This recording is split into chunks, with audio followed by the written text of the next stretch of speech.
Okay, so by now you've spoken to your parents, you've started gathering some memories. Whether you've done it face-to-face and recorded it or emailed, you should have some words to start with. So if you've been emailing, you can simply cut and paste and drop those responses into the workbook. If you've been recording it and doing it face-to-face or via Zoom, you need to do a little bit more editing, and I'll show you how to do that here. So this is Otter, as I showed you before. I've just popped one little snippet of a recording with my mum into this so I can show you how to get it out. So I'll go to Otter, it starts loading. So you can see that this is just a little snippet of an answer she told me about her best job. You can export it. So if you go to the three dots up here, more options, export. So transcript, make sure that's on because you want the text. If you do that TXT file format, it'll just download it into like a notepad or something. And you can choose more options like showing speaker names, which can be handy, and timestamps and all that stuff. You can also export the audio here into like an MP3 format. I'm not going to do that today, but that is really nice to have that recording of your parents' voices too.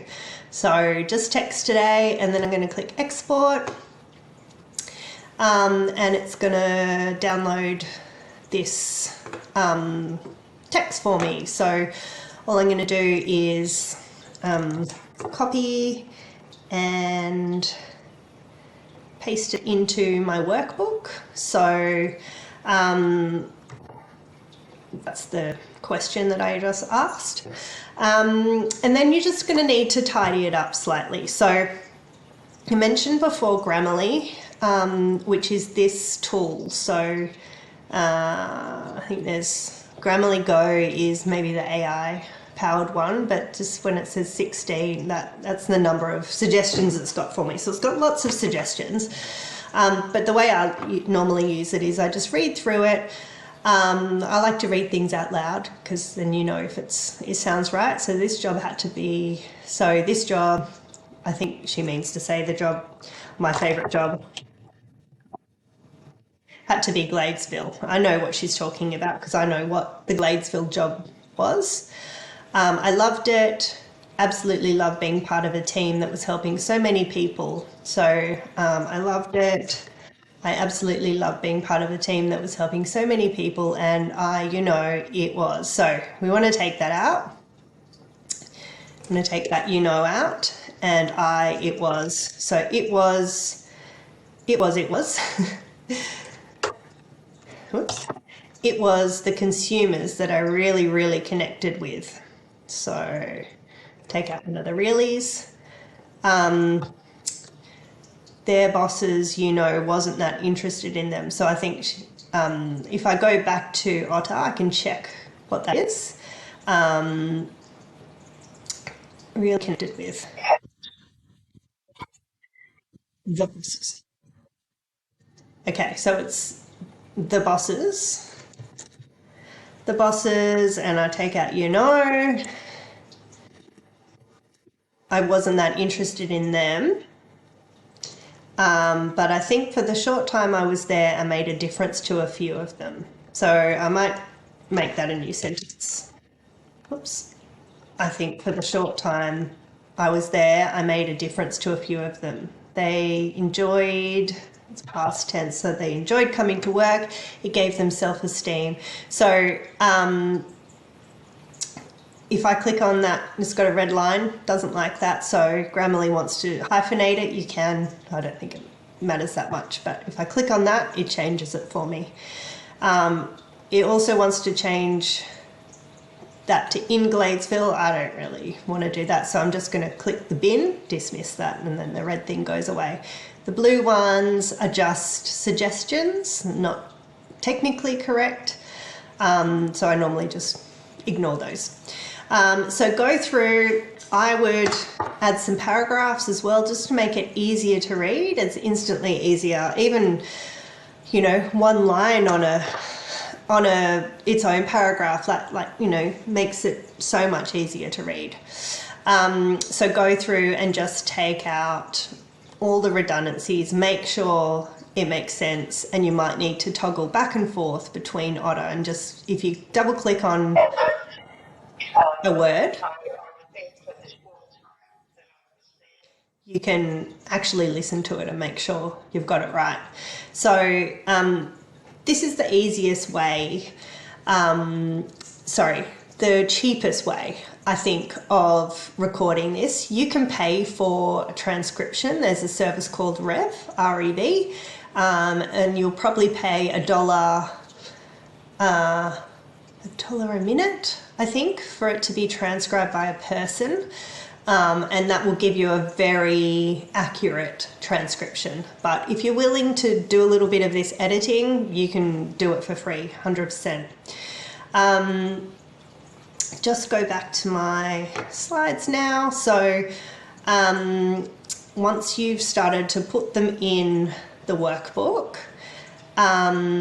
here are some more kind of editing tips. So use Grammarly just to tidy up the spelling and grammar. Don't aim for perfection. So it should just sound like how someone tells a story. It doesn't need to be this beautiful, polished story. Just aim for good enough. Remove any repeated information if they've kind of gone over something before. As you can see what I did there, just tidy it up slightly. You may have to reorder some of your stories or memories. So especially when someone's talking, they don't always tell a story in a linear way, like, you know, start to finish.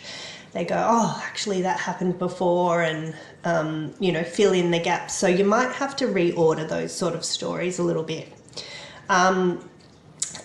Remove the ums and ahs, and you know, you'll get to know what your parents' little quirks are. So I think mum's is yeah and dad's is, you know, so you'll see them dotted throughout the whole thing.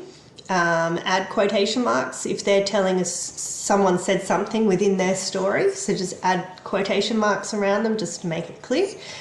Build in white space and paragraphs. So you can see in the example that I gave you that, you know, just adding some paragraph spaces makes it heaps easier to read. And then maybe give your parents a chance to review and add. So they might have thought of something after they've told you about it. They might want to add to it.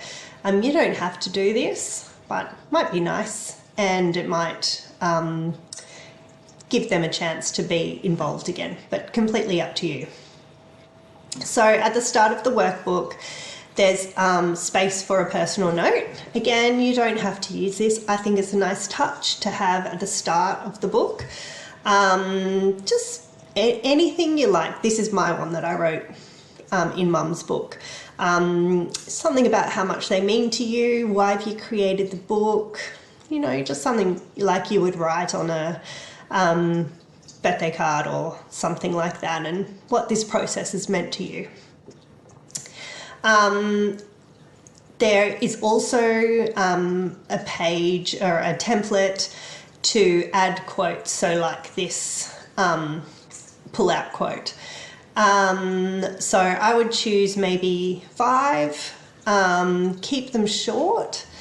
You don't want it to fill up the whole page, just something that's like, I love this because the clip-clop of horses' hooves, and I just thought that's so beautiful.